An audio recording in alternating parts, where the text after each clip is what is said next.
Sous-titre. Tu es sûr que l'univers existe vraiment? Sérieusement? Parce que selon toutes les lois de la physique, il ne devrait probablement pas exister. Et pourtant, nous sommes là. On regarde différentes vidéos, on inspire, on expire, on existe. Pourquoi?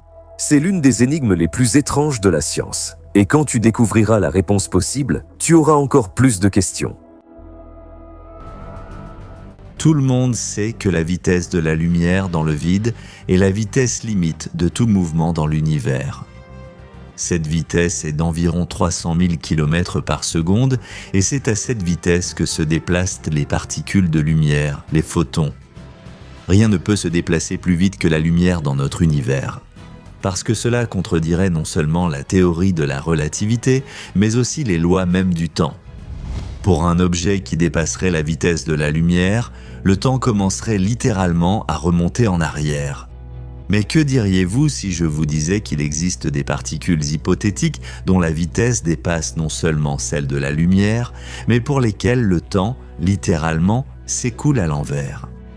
De plus, leur existence s'intègre parfaitement dans la théorie de la relativité restreinte et ne lui est pas contraire.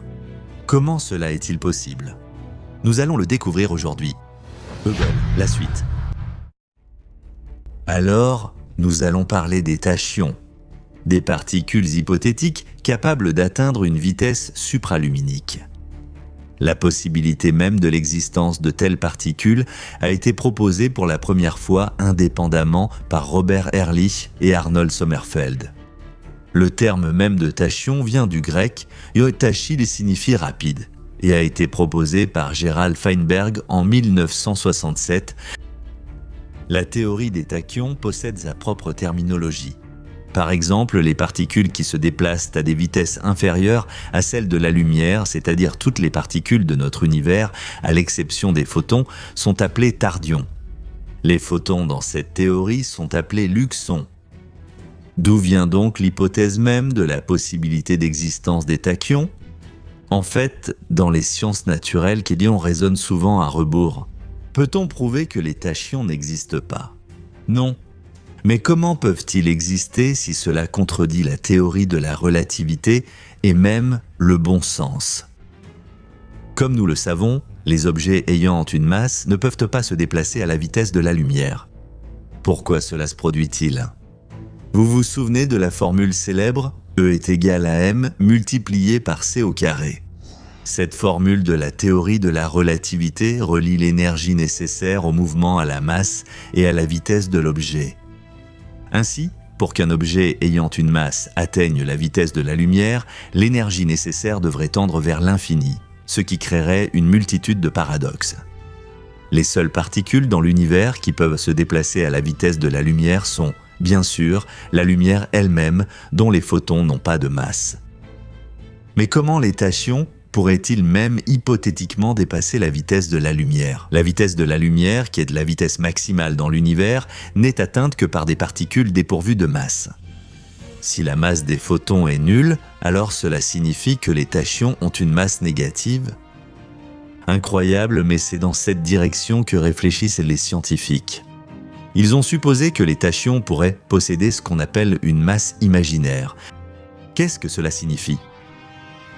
Au sens littéral, la masse imaginaire est une force, un degré ou une mesure de la lenteur de la matière et non de l'accélération comme nous en avons l'habitude.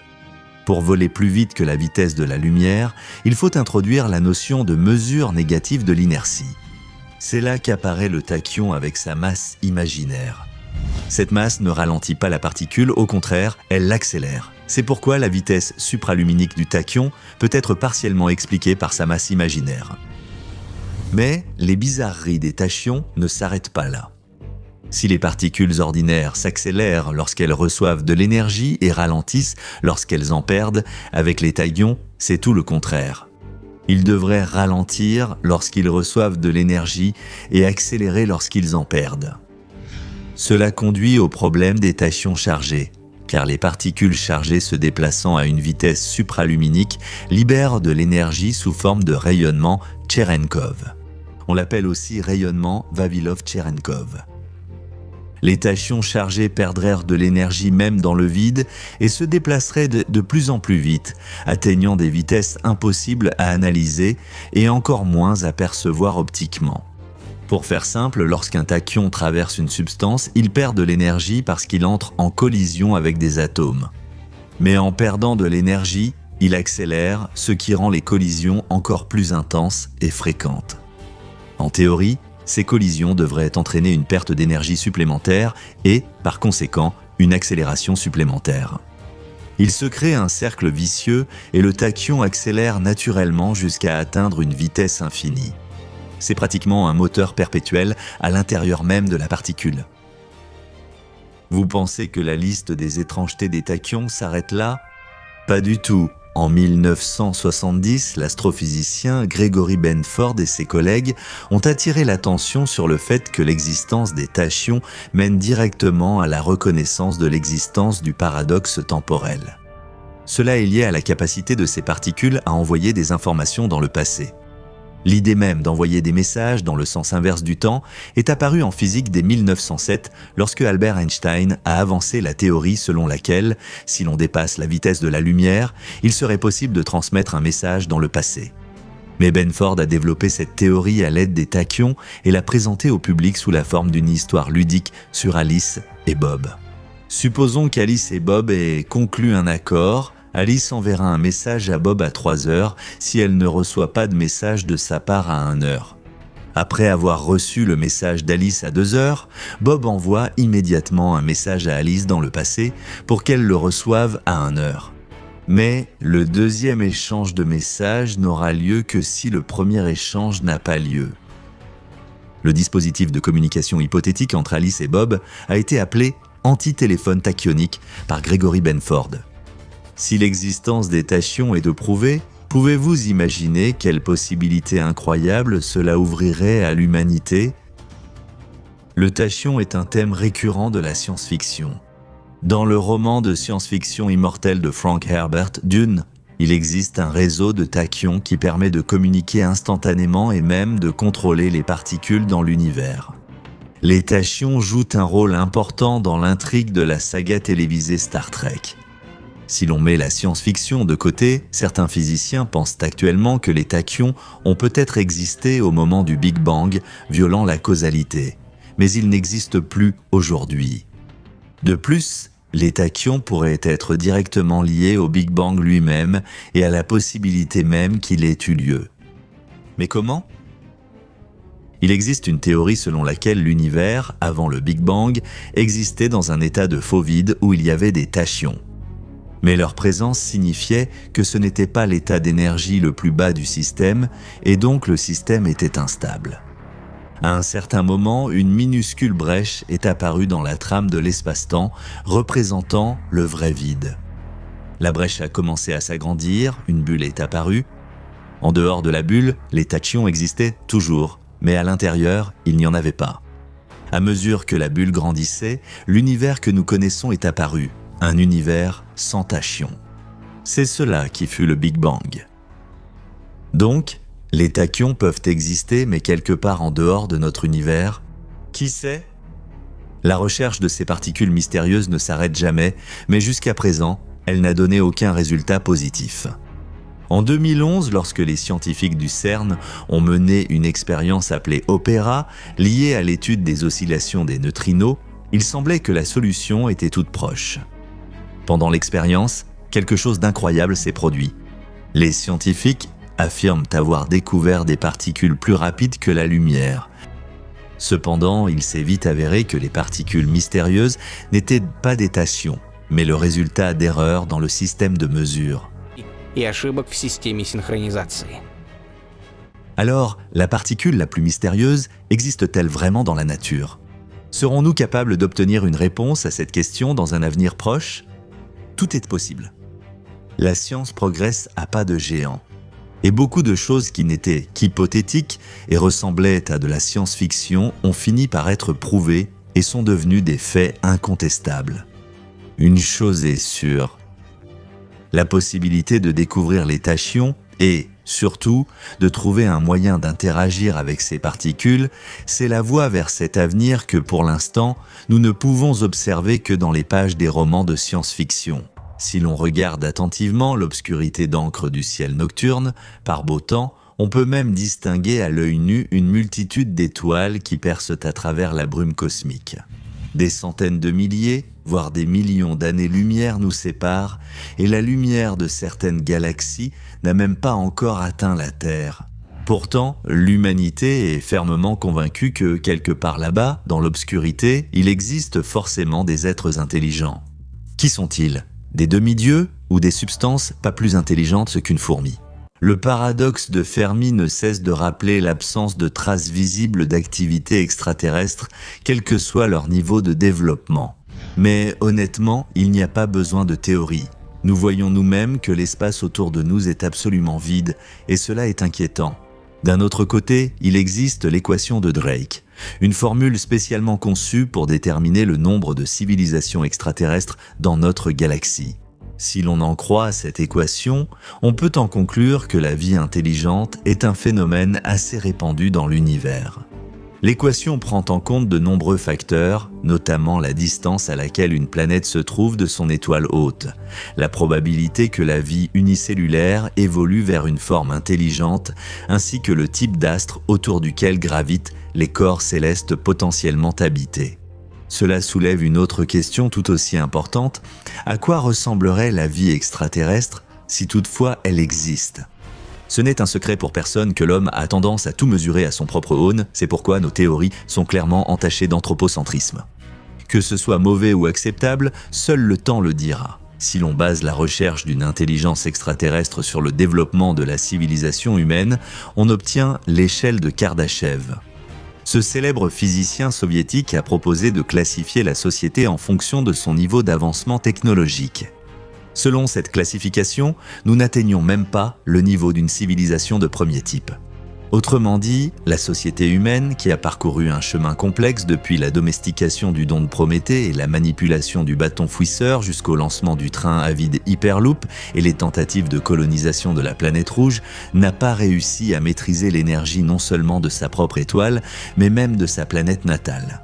Mais laissons de côté la rhétorique et parlons concrètement. Selon les scientifiques, en se basant sur la classification généralement acceptée de Kardashev, à quoi pourraient ressembler les civilisations hautement développées capables d'entrer en contact avec les humains ? Par exemple, Enrico Fermi supposait que nos voisins potentiels pourraient être aussi différents de nous que la société des fourmis l'est de celle des humains. Vous allez comprendre ce qu'il voulait dire. Donc, devant nous se trouve une civilisation de niveau 0. C'est nous. Selon les calculs de Carl Sagan, nous avons parcouru environ les 2/3 du chemin vers le niveau 1, mais nous n'avons pas encore atteint l'objectif tant désiré. Cela signifie que, selon Peterbourg, pour passer à un niveau supérieur, l'humanité doit apprendre à utiliser pleinement le potentiel énergétique de sa propre planète. Pour l'instant, nous ne consommons que 17 centièmes, soit 0,17 de ce qui est possible. Selon les prévisions les plus optimistes, nous n'atteindrons 100% que dans un millénaire au plus tôt. Si une civilisation voisine se trouve par exemple au même stade que nous, il n'est pas surprenant que leurs signaux soient inaccessibles aux récepteurs terrestres. Avançons vers la civilisation de type 1 qui a su exploiter à son avantage l'énergie de sa propre planète. Mais il est difficile d'arrêter le progrès technique et l'évolution, c'est pourquoi les êtres vivants à ce rythme seront obligés de conquérir les corps célestes environnants. Donc, en ce moment, nous sautons des étapes en essayant de coloniser Mars ? Mais la question n'est pas là. Au moins, dans les romans de science-fiction, il y a une année précise pour l'apparition d'une civilisation de type 1. Cela signifie que nos voisins galactiques pourront contrôler entièrement leur planète, influencer la météo, arrêter les tsunamis et les tremblements de terre, prévenir les éruptions volcaniques, en somme, être de véritables maîtres de leur propre corps céleste. Puisque même cela nous est inaccessible, il fait peur d'imaginer ce qui se passerait si la Terre était visitée par des extraterrestres ayant atteint le 2e niveau de civilisation. Ils ne nous prennent pas au sérieux, nous voyant comme une ruche ou une nuée de moustiques. En conséquence, la disparition de la population humaine ne vaudrait pas un clou à leurs yeux. Alors, qui sont-ils, ces êtres d'une civilisation de niveau 2 ? À nos yeux, on peut les appeler des dieux. De plus, la plupart des religions mondiales, après un tel contact, changeront probablement complètement leurs canons et leurs priorités. Actuellement, le concept de Dieu est éphémère, accepté par la foi, mais que se passera-t-il lorsque des êtres tout-puissants descendront littéralement du ciel vers nous? Comment cela affectera-t-il la conscience de la majorité des humains? Mais nous nous sommes encore égarés. Une civilisation de type 2, selon l'échelle de Kardashev, utilise activement l'énergie de son étoile mère. Pour cela, une structure appelée sphère ou essaim de Dyson est nécessaire. Une telle construction colossale est décrite dans le roman de Larry Niven, L'Anneau-Monde. À ce stade, nous ne pouvons même pas rêver d'une telle structure, car sa construction prendrait des siècles. De plus, il faudrait littéralement démonter certaines planètes du système solaire en petits morceaux. L'humanité n'a ni les connaissances, ni la technologie, ni le temps nécessaire. Mais les habitants d'une civilisation de type 2 sont capables non seulement de construire une mégastructure captant les moindres émissions d'énergie de leur étoile, mais aussi de peupler entièrement cette superstructure. Les représentants d'une civilisation possédant un niveau encore inatteignable pour nous se sentiront pleinement maîtres de leur système planétaire. Ils utiliseront les astéroïdes à leurs propres fins, corrigeront leurs orbites, modifieront sans scrupule les trajectoires des comètes errantes et contrôleront la rotation des corps célestes voisins. En somme, ils vaqueront quotidiennement à leurs occupations ordinaires.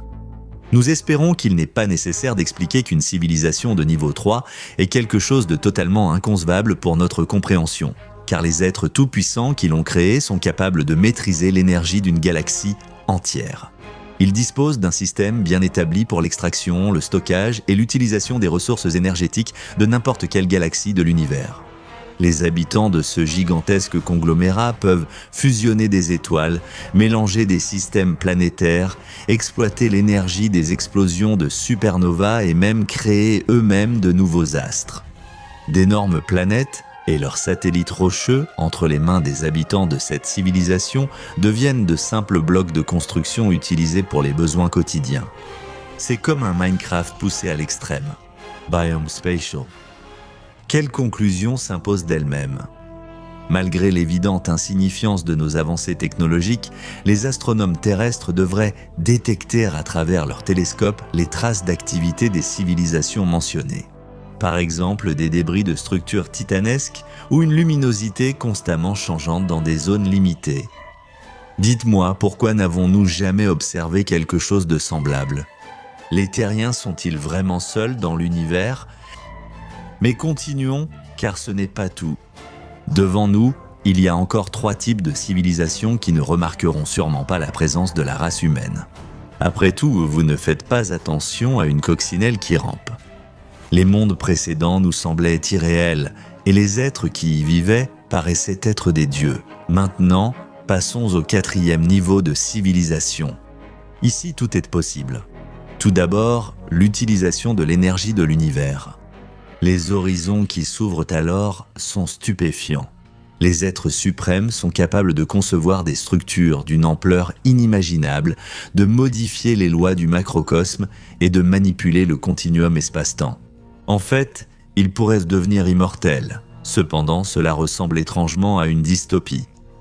Vous attendez une description des civilisations de type 5 et 6 ? En bref, c'est quelque chose d'inimaginable, extrêmement difficile à concevoir pour l'esprit humain.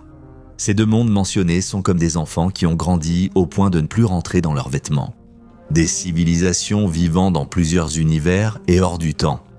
Ça paraît fou, mais c'est exactement ainsi que l'échelle légendaire les définit. Les êtres abstraits qui ont réussi à obtenir un tel effet savent exactement ce qu'est la théorie des cordes, comment détruire l'entropie ou modifier la structure de la réalité.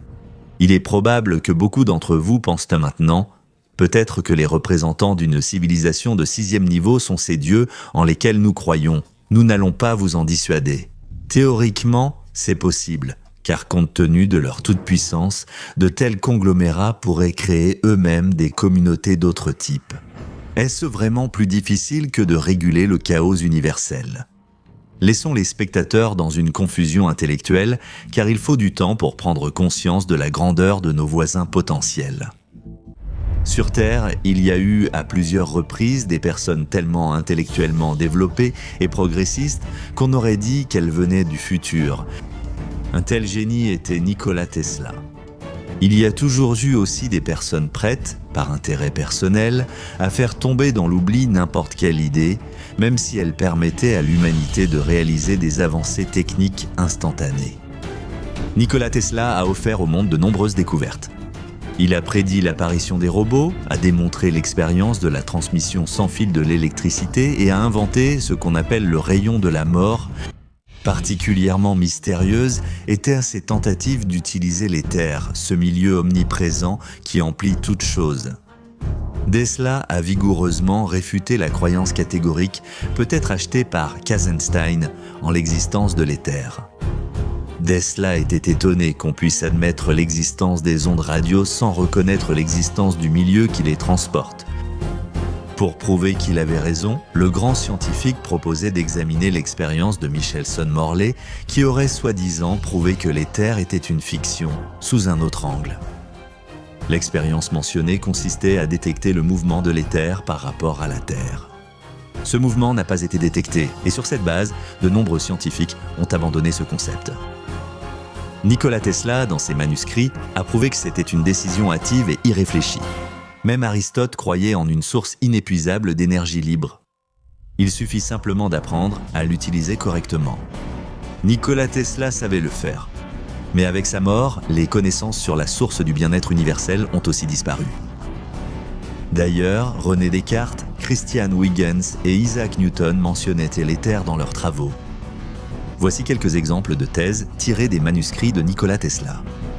Pourquoi l'éther est-il difficile à détecter ? Le scientifique disait que l'éther était des milliers de fois plus dense que l'air. Il est bien connu que la densité d'une substance influence directement la vitesse de propagation des ondes en son sein. L'éther est électriquement neutre, c'est pourquoi son interaction avec le monde matériel est extrêmement faible. De plus, compte tenu d'une densité aussi élevée, notre monde est pratiquement immatériel pour l'éther. Comment une personne ordinaire peut-elle ressentir la présence de l'éther ? C'est simple. Lors d'un mouvement accéléré ou d'un freinage d'urgence. Autrement dit, la gravité est la manifestation de l'éther dans le monde qui nous entoure. Tu es venu de l'éther et tu retourneras à l'éther. Nikola Tesla pensait que l'univers était né de l'éther et que les étoiles et les planètes étaient des zones de basse pression dans cette substance. Tout dans le monde est formé à partir de l'éther. La substance cherche constamment à se comprimer, tandis que le monde matériel s'y oppose activement. Mais lorsque la matière de notre univers perdra sa charge électrique, le monde sera écrasé par l'éther qui reviendra à son état initial. Pourquoi l'expérience de Michelson-Morley a-t-elle échoué ? Pour prouver l'erreur d'interprétation des résultats de l'expérience, Tesla donne un exemple clair. Imaginez que votre bateau soit aspiré par un tourbillon. Déterminez le mouvement du bateau par rapport au tourbillon. Vous ne le remarquerez pas car la vitesse de l'eau et celle du bateau sont identiques. Si l'on extrapole cet exemple en remplaçant le bateau par notre planète et le tourbillon par un ouragan éthérique tournant autour des corps célestes, tout devient clair. L'éther est la révélation des anciens mystères. Grâce à une étude approfondie des possibilités de l'éther, on pourrait comprendre comment les anciens, sans technologie, déplaçaient les mégalithes. Comment les Dogons primitifs ont-ils découvert l'existence de l'étoile Sirius ? Comment les Égyptiens construisaient-ils et décoraient-ils les pyramides ? Et bien d'autres choses encore dans la catégorie de l'inexplicable. Et maintenant, la question principale. Pourquoi est-il interdit de mentionner l'éther ? De plus, ces scientifiques sont encore vivement ridiculisés par leurs collègues. La persécution a débuté au début du XXe siècle et les recherches ont été brusquement stoppées. De nombreux obstacles artificiels ont été créés, allant jusqu'à la réduction des effectifs, la fermeture des laboratoires et le refus de délivrer des brevets. Une campagne de propagande visant à discréditer l'éther a été lancée, comme source d'énergie éternelle et surtout gratuite. Cela peut sembler illogique. Après tout, c'est la possibilité de créer un moteur perpétuel, le rêve de l'humanité. Le responsable indirect de cette situation paradoxale était Nikola Tesla lui-même. Ses expériences novatrices démontraient des miracles. Elles éclairaient la voie au navire grâce à l'éther. Une voiture fonctionnant à l'énergie infinie est apparue. L'erreur du scientifique a été de parler de sa découverte aux riches industriels. Les projets progressistes de Nikola Tesla ont été financés un temps, puis tout s'est brusquement arrêté. En 1898, Nikola Tesla a fixé un appareil inconnu à une poutre du grenier d'un bâtiment et a tranquillement mis l'appareil en marche. C'était un générateur d'oscillation qui a fait trembler le bâtiment lui-même ainsi que ses environs. Les gens ont paniqué et sont sortis précipitamment. Les maisons vibraient. Le scientifique a déclaré en passant que cet appareil était capable de détruire le pont de Brooklyn. En calculant précisément les oscillations et en construisant un appareil adapté, il serait même possible de fendre la Terre. Ayant compris le danger de son invention, Tesla a ensuite détruit l'appareil avec un marteau. La voiture à l'éther, un jour, le scientifique a ordonné d'installer un moteur électrique dans une limousine à la place du moteur à essence et d'y fixer une petite boîte. La voiture a été testée une semaine. Elle n'avait pas besoin de recharge et atteignait 150 km/h. Lorsque les spectateurs stupéfaits ont demandé aux scientifiques sur quel carburant fonctionnait la voiture, Tesla a répondu à l'éther. Et il n'a rien voulu expliquer de plus. Les riches, qui faisaient à tout pour conserver le pouvoir, accroître leur fortune et créer une société de consommation, ont compris que l'apparition d'une ressource énergétique gratuite mettrait fin une bonne fois pour toutes à leur plan. Après un complot d'industriels, les médias ont réagi, un événement historique appelé la fenêtre d'Overton. La technologie visait à remplacer les notions. Il fallait tourner en ridicule les connaissances anciennes en interdisant même d'en parler. Les gens, habitués au monde matériel, refusaient d'accepter que le vide ne contenait rien. Des figures comme Einstein ont commencé à émerger sur l'Olympe scientifique, détournant avec succès la physique dans une toute autre direction. Le résultat est prévisible. En 1920, lors d'une conférence à Bad Nauheim en Allemagne, l'éther a été définitivement aboli. La société actuelle ne sait pratiquement rien de l'éther. Comme un écho du passé, seule l'expression « passer à l'antenne » subsiste. La source d'énergie inépuisable a été oubliée, et le monde est submergé par une pauvreté extrême et une richesse incroyable, une concurrence pour les ressources et les marchés de consommation. Les médias qualifient artificiellement cela de crise, alors qu'il s'agit simplement d'une lutte de pouvoir et d'une concurrence déloyale. Nous espérons qu'un jour viendra où le monde se souviendra de l'éther, l'essentiel étant qu'il ne soit pas trop tard. Tant que l'homme voyage du point appelé naissance jusqu'à la station mort, il est incapable d'arrêter de penser. De nouvelles théories apparaîtront, puis disparaîtront. Et peut-être que dans l'imagination enflammée de quelqu'un surgira celle-là même, la seule et unique, qui expliquera l'organisation du monde de façon claire et simple, comme tout ce qui est génial. La chaîne Hubble attend vos avis, vos likes et vos abonnements, ainsi que vos suggestions concernant les thèmes des prochaines vidéos.